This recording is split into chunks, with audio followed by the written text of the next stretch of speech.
আর students, তোমরা সবাই জানো যে প্রাইমারিতে ইন্টারভিউ 10 তারিখ থেকে শুরু হচ্ছে না, 10 তারিখে এবং 29 তারিখে শেষ হবে, 10 থেকে 29 মার্চ।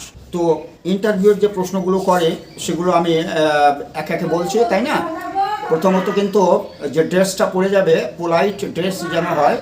আর ঢোকার নিয়মটা তো সবাই জানে, চেয়ারে বসতে বললে বসবে, তারপর জিজ্ঞেস করবে, সাধারণ প্রশ্ন জিজ্ঞেস করবে যে তোমার নাম কি, কোথা থেকে এসছো, তোমার নামের অর্থ কি, তোমার সম্পর্কে বোর্ডকে কিছু বলো। সিম্পলি পোলাইটলি বলবে, হাত পা নাড়াচাড়া করবে না। যে জিজ্ঞেস করবে তার দিকে চোখের ইয়েটা তার দিকে থাকবে। তো কী ধরনের প্রশ্ন জিজ্ঞেস করতে পারে এবার আমি সেগুলো আলোচনা করছি। এর আগে আমার ভিডিও আছে, সেগুলো দেখে নেবে। আজকে আরেকটা পার্ট, যেহেতু সামনে ইন্টারভিউ। বাংলা থেকে অনেক সময় প্রশ্ন জিজ্ঞেস করে। যদি বলে সমাস শব্দের অর্থ কী, তখন আমরা কি বলবো? সমাস শব্দের অর্থ কিন্তু সংক্ষেপণ, মানে সংক্ষেপ করা, তাই না? আর স্বরবর্ণ ব্যঞ্জনবর্ণ কয়টি আছে? আমরা জানি 51টি মোট আছে। তো স্বরবর্ণ 11টি আর ব্যঞ্জনবর্ণ 40টি। এই যে সাধারণ প্রশ্নের যদি উত্তর না দিতে পারি তাহলে কিন্তু নেগেটিভ সেন্সে তারা নেবে। আবার একটা প্রশ্ন আছে, সহজ পাঠ বইটি কার লেখা? বলবে রবীন্দ্রনাথ ঠাকুর। হ্যাঁ, এবং এই সহজ পাঠ বইটি কোন শ্রেণীতে পড়ানো হয়? প্রথম শ্রেণী এবং দ্বিতীয় শ্রেণী। তারপরে প্রশ্ন, এই যে ভাওয়েল ও কনসোনেন্ট, ইংলিশে থেকে জিজ্ঞেস করতে পারে ভাওয়েল ও কনসোনেন্ট কয়টি আছে? তখন বলবে 26টি, 5টা ভাওয়েল আর 21টি কনসোনেন্ট। আর্টিকেল কাকে বলে? আর্টিকেল সম্বন্ধে ডেমো নিতে পারে। আর্টিকেল এ অ্যান দি, এই যে এ অ্যান এবং এ, এটা হচ্ছে ইনডিফিনাইট আর্টিকেল। আর ডেফিনাইট মানে নির্দিষ্ট করে বললে সেটাকে দি বলা হয়, মানে এটা সাবজেক্টের আগে বসে। আর সেন্টেন্স গঠনের সাধারণ নিয়ম কি, এটাও জিজ্ঞেস করতে পারে। বলবে প্রথমে সাবজেক্ট, তারপরে ভার্ব, তারপর অবজেক্ট। এই হচ্ছে সেন্টেন্স গঠনের সাধারণ নিয়ম। এইবার জিজ্ঞেস করলে হয়তো বিশ্ব পরিবেশ দিবস কোনটি? 5 জুন। এই যে দিবস মানে ইম্পর্ট্যান্ট ডে, এটা জিজ্ঞেস করে সাধারণত বিশ্ব পরিবেশ দিবস। আর শিক্ষক দিবস তো আব্দুল কালাম আজাদকে স্মরণ করে শিক্ষক দিবস পালন করা হয়, তাই নাকি? আর আরেকটা আছে, এই যে চিলড্রেন্স ডে, 14ই নভেম্বর জওহরলাল নেহরুকে উদ্দেশ্য করে এই দিবসটি পালন করা হয়। তাহলে বিশ্ব পরিবেশ দিবস, এটা ইন্টারভিউতে হোক, কোশ্চেনে হোক, এটা খুব ইম্পর্টেন্ট, 5 জুন। তারপরের প্রশ্ন জিজ্ঞেস করতে পারে যারা সায়েন্স নিয়ে আছে না, যে বিজ্ঞানের যা ছাত্রগুলো, প্রাইমারি ইন্টারভিউ তো, সালোক সংশ্লেষ কাকে বলে?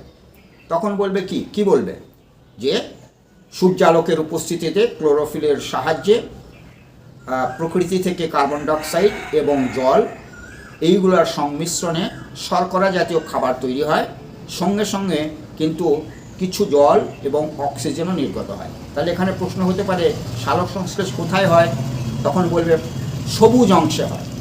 শুধু পাতায় হয় না, পাতাকে রান্নাঘর বলে, পাতার সমস্ত অংশটাই তো সবুজ, তাই পাতাকেই বিশেষত ধরা হয়। কিন্তু কাণ্ডেও হতে পারে, সবুজ অংশ থাকলেই হবে। কাণ্ড যেমন পুঁই শাকের কাণ্ড, সেখান থেকে সবুজ অংশ আছে। ক্লোরোপ্লাস্টে হয়। ক্লোরোফিলের আবার অনেক ভাগ আছে না, ক্লোরোফিল 4 রকম। তাহলে কোন গ্যাসটি গৃহীত হয় সালোক সংশ্লেষ প্রক্রিয়ায়? এটা সাধারণত জিজ্ঞেস করার মতো একটা প্রশ্ন। বলবে কার্বন ডাইঅক্সাইড। আর নির্গত হয় কোনটা? তখন বলবে অক্সিজেন। এই জিনিসটা যেন উল্টোপাল্টা না হয়। তারপর বলবে ওজোন স্তর ধ্বংসের জন্য দায়ী প্রধান গ্যাসটি কত? ওজোন স্তর ধ্বংসের জন্য অনেক গ্যাসই দায়ী, তো প্রধান গ্যাসটি হবে সিএফসি গ্যাস। বলবে ক্লোরোফ্লুরোকার্বন। সিএফসি বললেই হবে। সিএফসি যখনই বলবে কিন্তু পুরা নাম জিজ্ঞেস করবে, তখন বলবে ক্লোরোফ্লুরোকার্বন। তারপরে এটা জিজ্ঞেস করতে পারে হয়তো প্রাথমিক স্তরে যে পরিবেশ শিক্ষার মূল উদ্দেশ্য কী?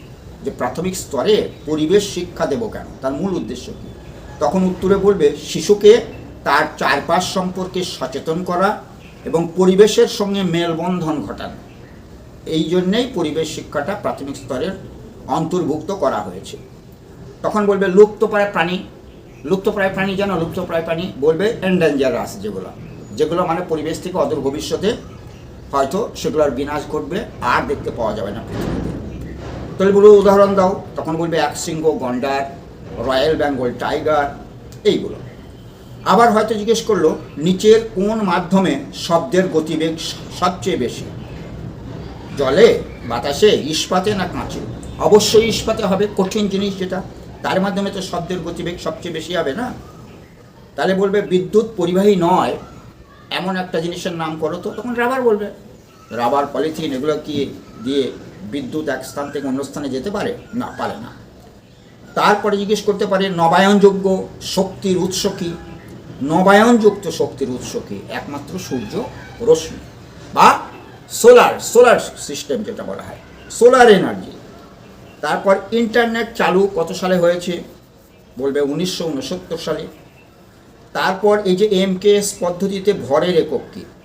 এই যে MKS এটা একটা পদ্ধতি, পরিমাপের একটা পদ্ধতি। mm মিটার, কিলোতে কিলোগ্রাম, s সেকেন্ড। তাহলে ভরের একক বলেছে, তাহলে মিটার তো হবে না, মাঝেরটা কে হবে, কে মানে কেজি, আর এস মানে সেকেন্ড।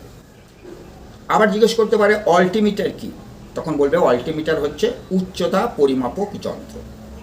তারপর বললো হয়তো মৌলিক পদার্থ, যৌগিক পদার্থ, মিশ্র পদার্থ আছে না, এগুলো জেনে রাখবে। মিশ্র পদার্থ হচ্ছে বায়ু বা বাতাস, তার কারণ অনেক কিছু উপাদান এর মধ্যে মিশে থাকে, কিন্তু মিশে গিয়ে এরা নিজের সত্ত্ব বা বৈশিষ্ট্য বজায় রাখে।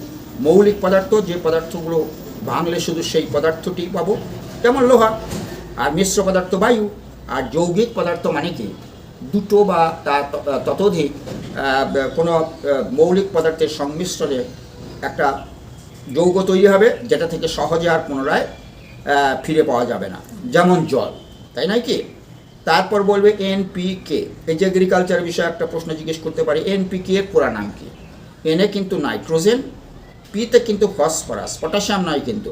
কে মানে পটাশিয়াম, মানে পটাশিয়ামের সঙ্গে কে এর কোনো মিল নেই, তাই না? ক্যালিয়াম বলা হয়, এটা পটাশিয়াম। তারপর কোন ধাতু সাধারণ তাপমাত্রায় তরল থাকে? পারদ, তাই নয় কি? পারদ কিন্তু জলের চেয়ে 13.6 গুণ ভারী। তাহলে জলের তুলনায় পারদ কত গুণ ভারী? এই যে বলছে 13.6 গুণ ভারী।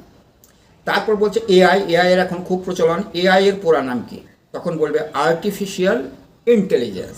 যদি বলে বাংলা বলো তো, তখন বলবে আর্টিফিশিয়াল মানে কৃত্রিম, ইন্টেলিজেন্স মানে বুদ্ধিমত্তা।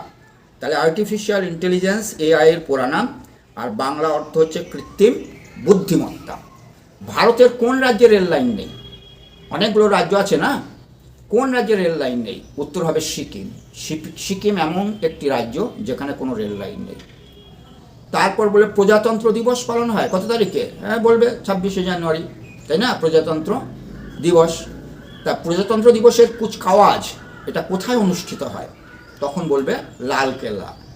মানে লালকেল্লা, ইন্ডিয়া গেট, কর্তব্য পথ, সংসদ ভবন, এইগুলো যদি বলে কোনটা, তখন বলবে কর্তব্য পথ। হ্যাঁ, পূর্বের রাজপথ, আগে রাজপথ বলা হতো, এখন বলা হয় কর্তব্য পথ।